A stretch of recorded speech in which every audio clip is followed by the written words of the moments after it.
Ladies, gentlemen, and persons of a non-binary denomination, welcome to Marco Martin's Monday Moanings, where I moan on a Monday.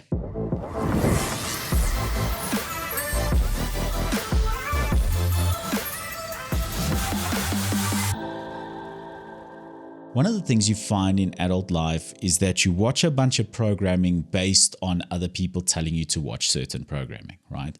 There's a bunch of series that might pop up on your Netflix. Maybe you'll try one or two yourself, but mostly you go and watch a bunch of shows that are popular with other people. So they say, you have to watch such and such show. It's brilliant. And the show that I'm currently on because of that exact reason is Peaky Blinders. Peaky Blinders. Because everybody loves Peaky Blinders. It's this fantastic British gangster show set after the Second World War. And now I must watch Peaky Blinders because everyone else thinks Peaky Blinders is so fantastic. And it's taken me so long to watch it. It's not a new show. It's taken me really long because I started it several times. Over the years, I've started watching one or two episodes of Peaky Blinders, got bored, stopped watching it.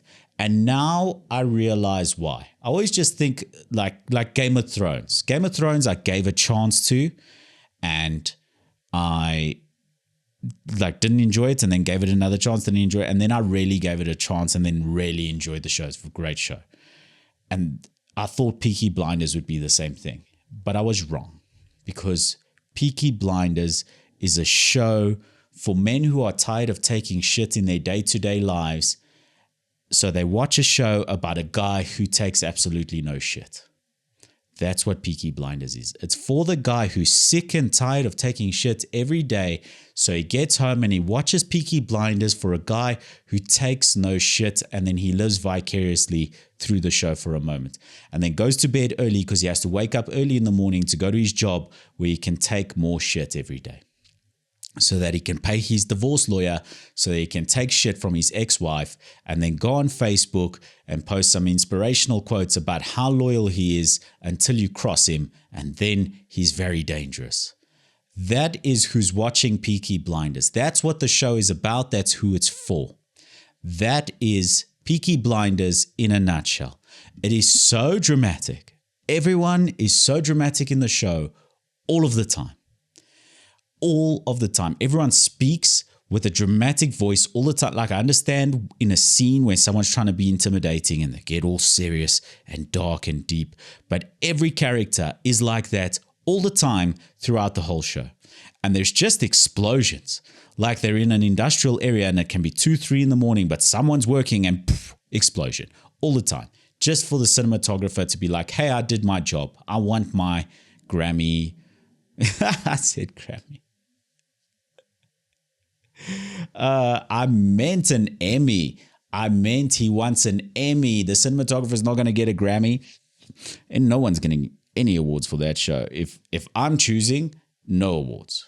It's so dramatic, and it's a random dramatic scene. All right, love, have a drink. I know it won't bring your son back, but it might ease the pain a little. You know, like just all the time, instead of like a sincere little moment of some sort at all. Even the babies are dramatic. All right, mum, I'm hungry. How's about you show us a tit then? It's every character. It's insane. And it's a show for people born in the 80s. I swear it. I don't think that younger people enjoy the show. If you're born in the 80s, if you're born in the 70s, I don't think you really watch it either. I think it's a show made for men who were born in the 80s and are tired of taking shit in their everyday life. And let me tell you something right now. I hate to break it to you. I really do. I hate to break it to you. But if you were born in the 80s, you are old. If you were born in the 1980s and you're living today in 2024, here you go. You are old. I don't want to tell you that because I am old, but you are. It's like Santa Claus. Rather, I just pull the Band-Aid off right now. You know, I'm doing you a service by letting you know right now that you are old. If you remember a time where people would come up to your house unannounced, ring the doorbell and be like, hey, is Marco home? Then you are old. Can you imagine that today? Like people just show up at your house, ring the doorbell in the hopes that you are there, ask if you are there. You had to peer through the curtains to see who it is ringing the doorbell and hope that they don't see you peering through the curtains, because then they know you're home. It's like someone randomly video calling you on Facebook Messenger. It's exactly what it's like. This used to happen all the time. If you remember those times, you are now old. Sorry to tell you. Sorry to be the bearer of bad news. And retail is dying. The retail sector is dying. Shopping malls have far more empty stores than they've ever had before. Retail is dying, and I guess we all saw it coming. Online shopping, it's the whole thing. It's super convenient. Stay at home. Now that it's winter, it's great, right? Mr. Delivery, Uber Eats, Checkers 60, right? Get all your stuff delivered to your home. You stay warm and cozy, and you don't have to leave. You don't have to find parking. You don't have to see people, whatever. But more than all of that, the decline of retail has happened more swiftly, and it has to be strategic, because retail is now awful. Retail is awful. You're being helped by a person who's either not getting paid, hates what they're doing, does not want to be where they are. They don't. They simply don't want to be there. And they're sick and tired of rich people coming in with snooty attitudes and demanding service. So now service no longer exists. If you're going to a retail store to buy something now, it is dead. It's a confusing thing. It's like, why is this person coming into the actual physical place? They might even ask you at the door, do you know that we've got this online? You're like, I want the thing now. Do you have stock in my size? Did you check the online store? I'm not here to check the online store. I'm here to ask you if you have stock, for you to check the stock. That is not my job. That is not what I do. I sit here in front of this microphone and speak nonsense. That is what I do.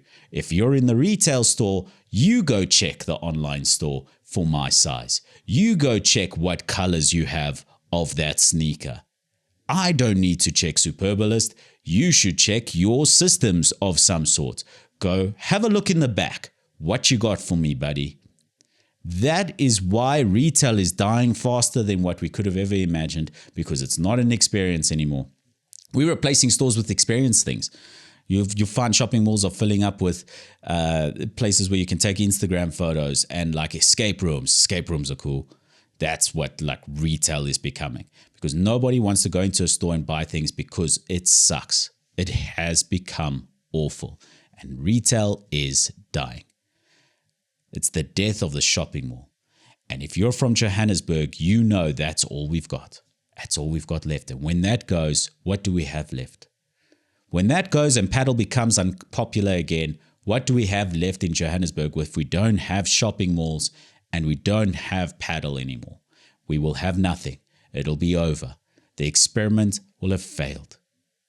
One of the most exciting things you see is if you're on Instagram, you see a little green circle around somebody's profile picture in the story section.